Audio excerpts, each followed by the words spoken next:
Hainan, China, October 22, 2025. Typhoon Fengshan brings heavy rain and strong winds to southern China, while hydropower dams in the central region are forced to discharge water urgently as water levels surpass warning thresholds. On October 22nd, southern provinces of China experienced a rare and severe weather pattern as Typhoon Fengshan, the country's 24th typhoon this year, moved deep into the South China Sea, severely affecting coastal provinces such as Guangdong and Hainan. At the same time, a strong cold air mass from the north created a complex weather system, prolonging storms and increasing the risk of widespread flooding and landslides.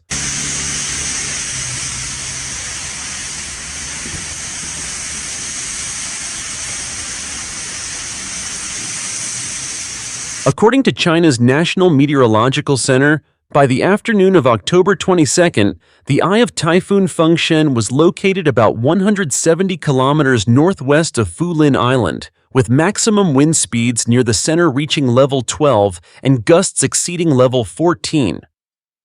The Meteorological Authority issued a yellow alert for typhoon and strong winds, the third highest level in its four-tier warning system, urging local governments in southern China to prepare for the worst-case scenario.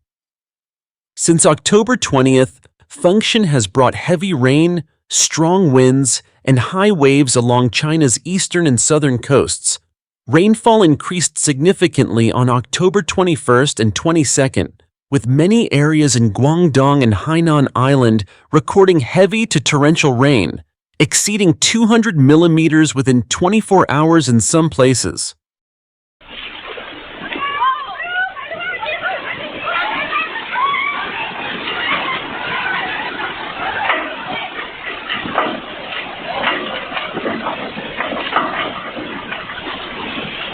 Prolonged rainfall caused rivers along southern China's coastline to rise rapidly, while the ground had already reached saturation after previous rains. Hydrology experts warn that with such heavy precipitation, the risk of flash floods, severe inundation, and landslides in hilly areas was extremely high. In response, the Guangdong Provincial Flood and Drought Control Headquarters activated a Level 2 emergency response at 10 a.m. on October 21st.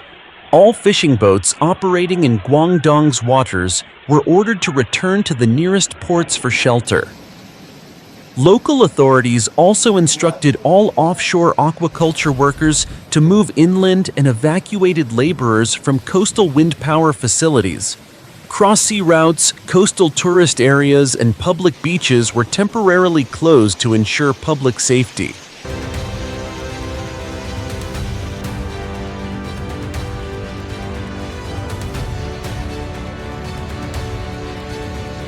According to official statistics, as of the morning of October 22nd, a total of 71,037 fishing vessels in Guangdong had returned to port to take shelter, and 12,182 offshore workers were safely evacuated.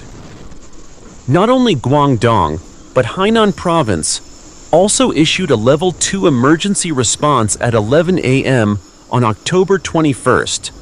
The Hainan government announced the suspension of all ferry services to and from the island on October 21st, 22nd, and 23. Three major ports, Shuying, Haikou, and Sanya, halted all transportation activities, while all sea tours were canceled. Residents were advised to stay indoors, avoid coastal areas, and steer clear of landslide-prone zones.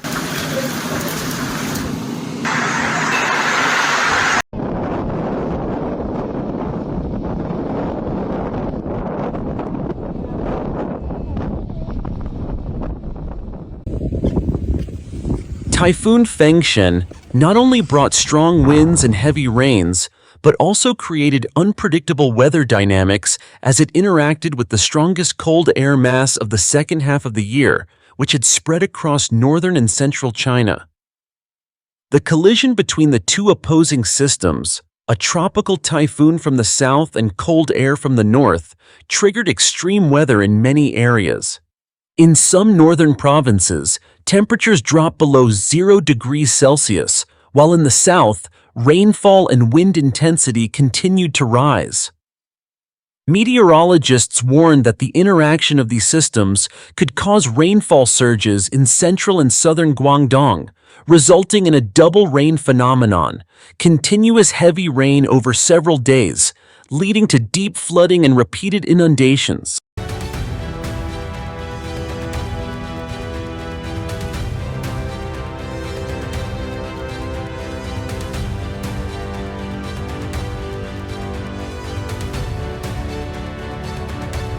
Another notable development occurred in Hubei province, where the Gehaian Reservoir, one of China's key hydropower facilities, was forced to discharge water urgently on the morning of October 22nd, even though it was not the typical flood season. According to Hubei Daily, due to heavy rainfall across the watershed and inflows from upstream reservoirs, water levels in Gehaian Lake rose above the safety threshold. Spillway gates were opened at 5:30 a.m. to release water. This marked the first off-season discharge since 2016, a sign that rainfall in the region has reached an abnormal level this year. Local authorities immediately instructed Longzhouping and Mashi towns, as well as relevant water management units, to issue flood release warnings, conduct riverbank inspections, evacuate residents downstream, secure mooring areas, and strengthen patrols around bridges and ports to ensure public safety.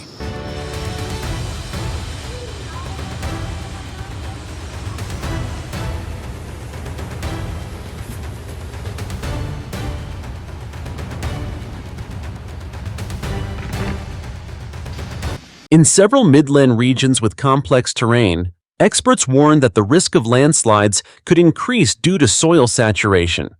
Major transportation routes connecting Guangdong and Guangxi were being closely monitored.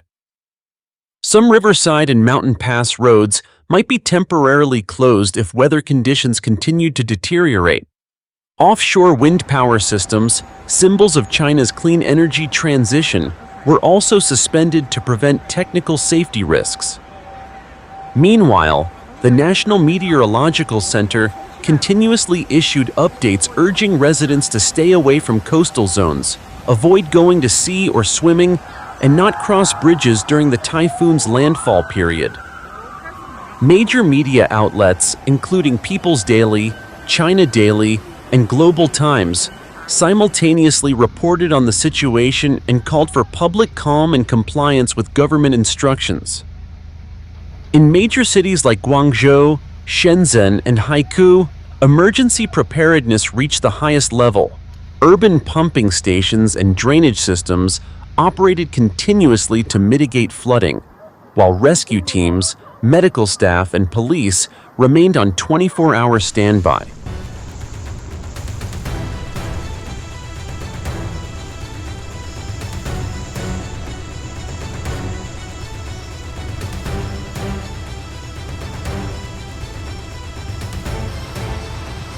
Forecasts indicate that Typhoon Fengshen will strengthen as it moves over the warm waters of the South China Sea before gradually weakening.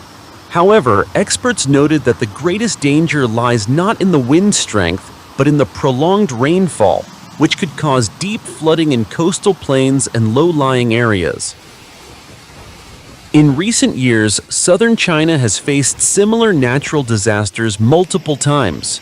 In 2024 alone, the region suffered several record-breaking floods, causing tens of billions of yuan in damages. As a result, local governments have prioritized a prevention-first approach in their disaster management efforts. Meteorologists warn that even if Typhoon Fengshen does not make direct landfall, it could still bring widespread heavy rain to central and southern China. In rural areas, local rescue teams were mobilized to assist the elderly and children in relocating to safer places.